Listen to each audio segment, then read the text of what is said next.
రాధే కృష్ణ భారతి గారు. రాధే కృష్ణ మ్యామ్. నా పేరు తూతిక భారతి. నేను శ్రీమతి మద్ది గాయత్రి మేడం గారి దగ్గర శ్రీమన్నారాయణీయం నేర్చుకుంటున్నాను. నేను కల్కి గ్రూపు. మా ప్రాక్టీస్ మేడం పేరు శాంతి గారు. ఓం శ్రీకృష్ణాయ పరబ్రహ్మణే నమః. నారాయణ అఖిల గురో భగవన్నమస్తే. ఒకటవ దశకము భగవన్ మహిమ. సాంద్రానందావబోధాత్మకం అనుపమితం కాలదేశావధిభ్యాం నిర్ముక్తం నిత్యముక్తం నిగమశత సహస్రేణ నిర్భాస్యమానం అస్పష్టం దృష్టమాత్రే పునరురు పురుషార్థాత్మకం బ్రహ్మతత్వం తత్తావద్భాతి సాక్షాత్ గురుపవనపురే హంతా భాగ్యం జనానాం. ఏవం దుర్లభ్యవస్తున్యపి సులభతయా హస్తలబ్ధే యదన్యతు తన్వా వాచాదియా వా భజతి బత జనః క్షుద్రతైవ స్ఫుటేయం. ఏతే తావద్వయం తు స్థిరతర మనసా విశ్వపీడాపహత్యై నిశ్శేషాత్మానమేనం గురుపవనపురాధీశమేవ ఆశ్రయామః.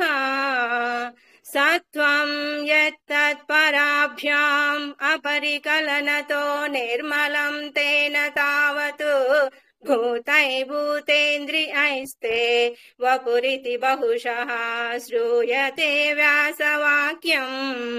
తత్స్వచ్ఛత్వాత్ యదచ్ఛాదిత పరసుఖ చిద్గర్భ నిర్భాసరూపం తస్మిన్ ధన్యారమంతే శృతిమతి మధురే సుగ్రహే విగ్రహే తే.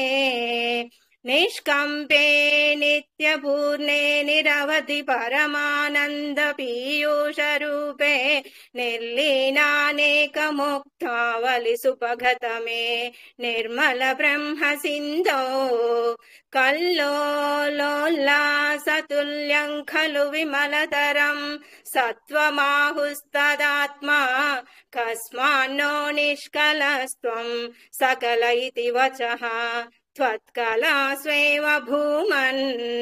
నిర్వ్యాపారోऽపి నిష్కారణమజ భజసే యత్క్రియామీక్షణాఖ్యాం తేనైవోదేతి లీలా ప్రకృతిరసతి కల్పాపి కల్పాదికాలే. తస్యా సంశుద్ధమంశం కమపి తమతిరోధాయకం సత్వరూపం తత్తావద్భాతి సాక్షాత్ గురుపవనపురాధీశ.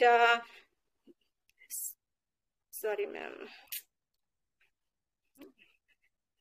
తస్యా సంశుద్ధమంశం కమపి తమతిరోధాయకం సత్వరూపం సత్వం ధృత్వా దదాసి స్వమహిమా విభవా కుంఠ వైకుంఠరూపం.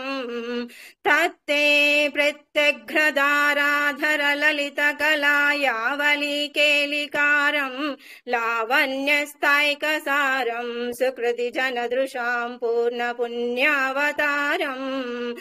లక్ష్మీ నిశంకలీలా నిలయనం అమృతస్యంద సందోహమంతః సించ సంచింతకానాం వపురను కలయే మారుతాగారనాథ.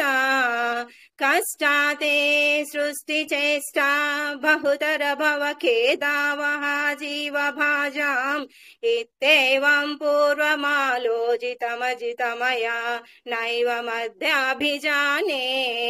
नो चे जीवा कथं वा मधुरतरमिदं तद्वपुच्छिद्रसार्धं नेत्रैश्रोत्रैश्च पीत्वा परमरससुधाम्बोधिपूरे रमेरन्.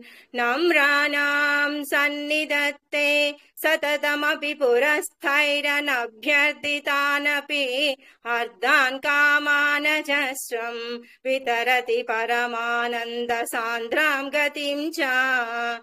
इत्थं निःशेषलभ्यो निरवधिकफलः पारिजातो हरे त्वं शूद्रं तं शक्रवाटी द्रुममभिलषति व्यर्थमर्धिव्रजोऽयम् कारुण्यात् काममन्यं ददति खलु परे स्वात्मदस्त्वं विशेषात् ऐश्वर्यादीशतेऽन्ये जगति परजने स्वात्मनोऽपीश्वरस्त्वं त्वय्युच्चैरारमन्ति प्रतिपदि मधुरे चेतना स्फीतभाग्याः त्वं चात्मा राम एवेति अतुलगुणगणाधार शौरे नमस्ते ऐश्वर्यं शङ्करादीश्वर विनियमनं विश्वतेजोहराणां तेजस्संहारि वीर्यं विमलमपि यशो निःस्पृहैच्छोपगीतम् अङ्गा सदा श्रीरखिल विदसि न क्वापि ते सङ्गवार्ता तद्वातागारवासिन् मुरहर भगवच्छब्दमुख्याश्रयोऽसि श्रीकृष्णाय परब्रह्मणे नमः नारायण अखिल गुरो भगवन्नमस्ते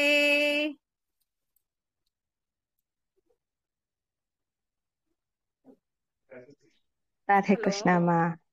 రాధే మధ్యలో కృష్ణ, చక్కగా చెప్పారమ్మా. Congratulations. Thank you ma'am, thank you. కాకపోతే మధ్యలో ఎక్కడో ఆపాను.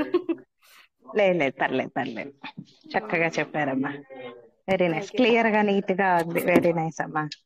అందరూ విష్ చేయండి అమ్మా. భారతి గారు కంగ్రాచులేషన్స్, నీట్ గా చాలా బాగా బాగా చెప్పారు. చెప్పారు. థ్యాంక్ యూ అండి.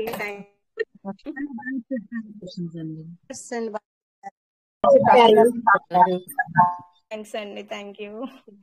కంగ్రాట్స్ భారతి గారు. నెక్స్ట్ నేనైతే మా ఈ గ్రూప్ లో మా తోడుకోడలు కూడా ఉంది madam, Shailaja తూతిక.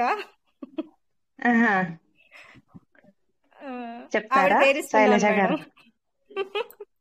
Okay, very nice. చేయలేదు, మెమరైజేషన్ చేయలేదు, ఇంకా చెయ్యలేదు, పర్లేదు.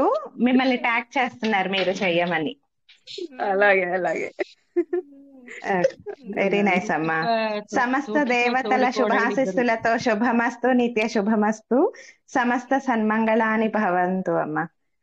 ధన్యవాదాలు మేడం. మీ దగ్గర ఈ బ్లెస్సింగ్స్ ఆరోగ్య తీసుకోవాలని పట్టుదలతోనే నేర్చుకున్నాను. యాక్చువల్ గా నాకు అంత మెమరైజేషన్ చేసేంత లేదు, బట్ పట్టుదలతో నేర్చుకున్నాను మేడం. రోజుకి రెండు అన్నట్లుగా. వెరీ నైస్ అమ్మా, చక్కగా చెప్పారు. Very nice.